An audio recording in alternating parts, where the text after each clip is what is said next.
Sur ma chaîne YouTube, on parle principalement de musculation et de préparation physique. Dans le thème de la musculation, ce qui revient le plus souvent, c'est l'hypertrophie, la prise de masse musculaire. Pourquoi? Parce que l'hypertrophie, les sportifs dans leur prépa en ont besoin. Ils font presque tous des cycles d'hypertrophie. Monsieur et madame tout le monde qui s'entraînent dans le monde du fitness en musculation, l'un des objectifs, c'est prendre de la masse musculaire. Et puis on a aussi tous les compétiteurs en culturisme, eux, c'est le cœur de leur préparation, la prise de masse musculaire. Eh bien, c'est pour répondre à une question qui revient souvent. Pourquoi, Olivier, est-ce que tu ne fais pas plus de vidéos sur tes athlètes? Effectivement, moi, mon métier, c'est pas de faire des vidéos YouTube à l'origine, c'est d'être préparateur physique. J'ai préparé des athlètes depuis plus de 20 ans dans une multitude de sports au plus haut niveau mondial. Et je veux partager avec vous, maintenant, dans une série de vidéos, la prépa d'hypertrophie, de sèche aussi, pourquoi pas, d'une de mes athlètes, Sophie Piellard, qui se prépare pour des compétitions de culturisme. Sophie mesure 1,66 m. En 2023, lors de ses compétitions, elle pesait 60 kg loin des compétitions en période de prise de masse et 54 kg sur scène. Notre collaboration a attaqué janvier 2024, donc on verra comment évolue son poids de corps par rapport à ses anciens référentiels. Sophie, elle a 45 ans, c'est-à-dire qu'elle compète en catégorie master. Son palmarès, c'est quoi? Elle a fait vice-championne de France IFBB et elle s'est retrouvée confrontée au problème suivant. Elle m'a expliqué qu'en étant vice-championne de France, les options c'était de passer à l'international. Or, selon elle, l'IFBB à l'international, c'est compliqué de rester naturel. Comme elle a pour vocation de faire du culturisme naturel, c'est-à-dire sans produits dopants, eh bien, elle a comme objectif de passer dans une autre fédération naturelle, l'AFBBN, et là, changer de catégorie, passer de la catégorie bikini à la catégorie body.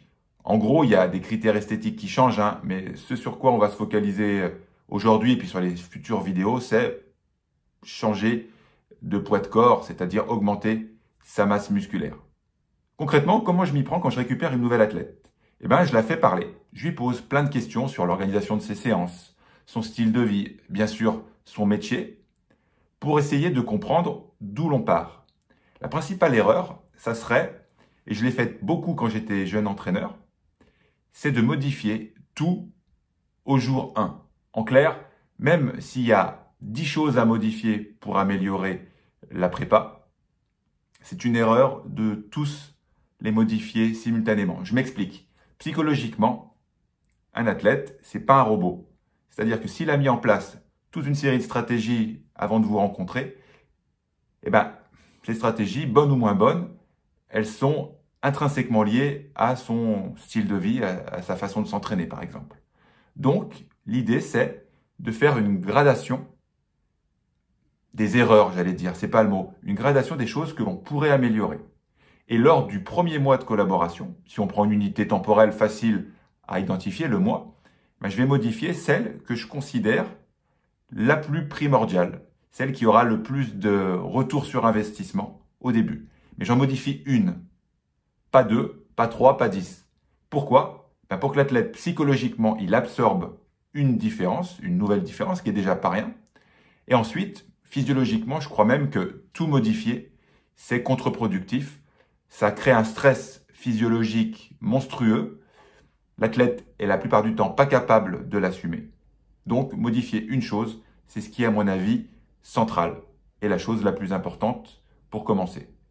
N'oubliez pas que les athlètes, et Sophie en fait partie, ne sont pas tous professionnels.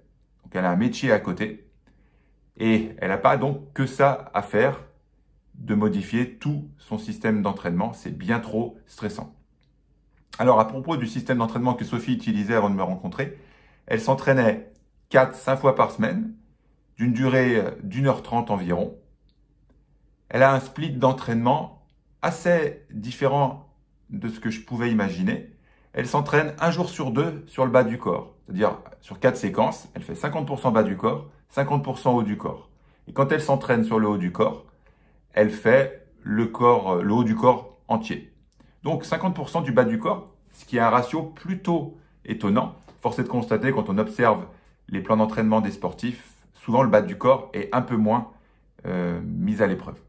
Pour le premier bloc, le premier cycle d'entraînement de janvier 2024, Sophie va, au niveau de son alimentation, aller faire un bilan avec mon diététicien Alban Colo. Sophie, vous imaginez bien, étant donné son niveau, compte ses macros, pèse ses aliments. Donc la première visite avec Alban, ça va être pour voir s'il y a des choses à améliorer, à optimiser. J'en parle pas aujourd'hui dans cette vidéo parce que le rendez-vous avec Alban n'a pas encore eu lieu. Aujourd'hui, on va se focaliser sur ce que je lui demande de modifier sur janvier 2024, sachant que, je le répète, on modifie qu'une chose. Et qu'est-ce qu'on va modifier pour janvier 2024? Lors de mon enquête au préalable, je me suis rendu compte avec étonnement que Sophie, par séance d'entraînement, avait un seul mouvement polyarticulaire par groupe musculaire. Pour rappel, les mouvements polyarticulaires impliquent au moins 2 articulations. C'est pas compliqué, hein, c'est tous les mouvements globaux de type pousser, tirer, s'accroupir. Tous les développés, tous les tirages, toutes les tractions, tous les accroupissements impliquent au moins 2 articulations. C'est les mouvements polyarticulaires. Les mouvements monoarticulaires, c'est ceux qui impliquent qu'une seule articulation. On les appelle aussi mouvements analytiques. C'est les flexions de coudes, les extensions de coudes, les flexions de genoux, les extensions de genoux, bref. Je pense que tout le monde connaît la différence entre poly et monoarticulaire. Donc, quand Sophie m'a expliqué son objectif, passer de la catégorie bikini à la catégorie body, donc prendre de la masse musculaire avec un seul mouvement polyarticulaire par groupe musculaire, ça me semblait pas être la meilleure option. Donc, le premier objectif que l'on va mettre en place avec Sophie, c'est mettre 2 mouvements polyarticulaires par groupe musculaire environ et par training. Parlons des trainings du membre inférieur. Donc on se rappelle, Sophie, sur 4 séquences, elle en fait 2 sur le membre inf. Donc première séquence, Sophie me disait, moi je fais des squats, barre d'arrière, du back squat, mais je ressens pas vraiment bien mes cuisses. J'ai l'impression que le dos est un facteur limitant. Mais il faut faire des squats, je cite. C'est intéressant ça. Parce que Sophie me dit, il faut faire des squats. Il faut faire des squats. Pourquoi il faut faire des squats? Tu te préparerais pour les Jeux Olympiques en ski? Oui, je te dirais, il faut faire des squats. En culturisme, il n'y a pas d'exercice obligatoire. La seule obligation, c'est de prendre du muscle. Hein. C'est ça le sujet d'aujourd'hui. Les juges en bodybuilding, ils vont pas vous juger sur votre perf en squat. Hein. Ils vont vous juger sur des critères esthétiques. Donc, je le répète, en culturisme, il n'y a pas d'exercice obligatoire. Il n'y a que des exercices qui vous feront prendre ou pas suffisamment de masse musculaire. Donc, pas d'obligation de faire du back squat. Je remplace le back squat pour sa session 1 par du squat bulgare. La fente bulgare, c'est tout simplement un mouvement unilatéral où on a la jambe arrière surélevée. Tout le monde voit ce que c'est un squat bulgare. L'intérêt de ce squat bulgare, c'est qu'on travaille une jambe puis l'autre. Donc, Sophie qui a une petite faiblesse sur un côté, elle commence par le côté le plus faible. Et donc, elle peut zoomer et scaler sur son côté le plus faible pour annuler une partie de son déséquilibre musculaire. Donc, squat bulgare. Ensuite, deuxième exercice, presse à cuisse, 45 degrés, une jambe. Là encore, on va se focaliser sur le point faible, le côté qui est le plus faible. Donc, en faisant une jambe après l'autre, on se cale sur le côté plus faible. Faites bien attention quand vous travaillez le côté plus faible, de caler le côté fort sur le côté faible. Si par exemple, vous faites 10 répétitions à X kilogrammes à gauche, c'est votre côté faible, n'en faites pas plus à droite parce que vous êtes plus fort à droite. Non. Calez-vous sur le côté le plus faible pour absorber le déséquilibre musculaire. Ça, c'est le premier training. Sa particularité, c'est qu'il est unilatéral. Les 2 exercices polyarticulaires se focus sur un côté puis l'autre. Tous les mouvements monoarticulaires, je les laisse à la liberté de Sophie. Parce que je vous rappelle, on devait uniquement modifier une chose. Et là, moi, j'ai modifié ces 2 mouvements polyarticulaires. Le reste de ces mouvements monoarticulaires, je lui laisse comme elle faisait d'habitude. Training numéro 3. Encore donc le membre inférieur. On va se focuser aujourd'hui sur le membre inf. J'ai voulu lui mettre du front squat, du squat barre devant. Je vous rappelle que le back squat, Sophie le sentait pas très bien. Elle avait du mal à finalement isoler le membre inférieur.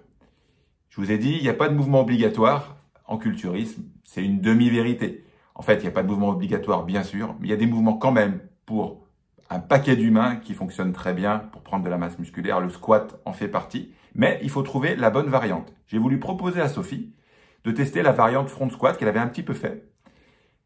La particularité du front squat, en étant très verticalisé, ça te permet de limiter une partie du recrutement de la chaîne postérieure et de se focuser un petit peu plus sur la loge antérieure. Donc j'ai voulu tester ça pour voir si le front squat ça fonctionnait. Donc c'est le premier exercice de la séquence 3 de Sophie. Le second, c'est du hack squat. Donc la version un petit peu guidée, même beaucoup guidée du squat. Sophie a accès à un hack squat. Elle l'avait un peu testé, mais pas beaucoup. Donc là, je me suis dit, tiens, c'est notre premier mois de collaboration. Testons le hack squat et essayons de voir quel retour elle me fait. Donc vous avez peut-être la question suivante. Tiens, tu n'as mis que des mouvements unilatéraux en session 1 pour le bas et que des mouvements bilatéraux. Ouais, parce que justement, j'ai voulu polariser à fond. Mettre une séquence où on peut vraiment isoler un côté puis l'autre pour absorber le côté faible et un autre type d'entraînement pour le membre inf toujours, bilatéraux, avec beaucoup de stabilité donc, pour vraiment là, essayer de maximiser les gains. Et pour maximiser les gains, quand même, il faut beaucoup de stabilité. Donc voilà, c'est polarisé de cette façon-là. Là encore, pour le training numéro 3 de Sophie, son deuxième training du membre inf, tous les mouvements monoarticulaires sont laissés à sa liberté. On fera le bilan plus tard dans l'année. Voilà ce que j'ai modifié pour janvier 2024 pour le membre inf pour Sophie. Je ne vous parle pas aujourd'hui du membre sup, parce que déjà la vidéo commence à être un petit peu longue. Et puis pour vous dire la vérité, je ne sais pas si ça vous intéresse vraiment ce type de vidéo. Donc je me cantonne au membre inf aujourd'hui. Dites-moi dans les commentaires si ça vous plaît, parce que je fais du contenu qui me passionne, mais qui doit aussi vous intéresser. Donc si ça ne vous intéresse pas, dites-le moi dans les commentaires, ça ne me fera pas de peine. Avant de nous quitter, une dernière chose, vous vous êtes rendu compte que je n'ai pas parlé du nombre de séries, du nombre de reps, des récup, rien du tout.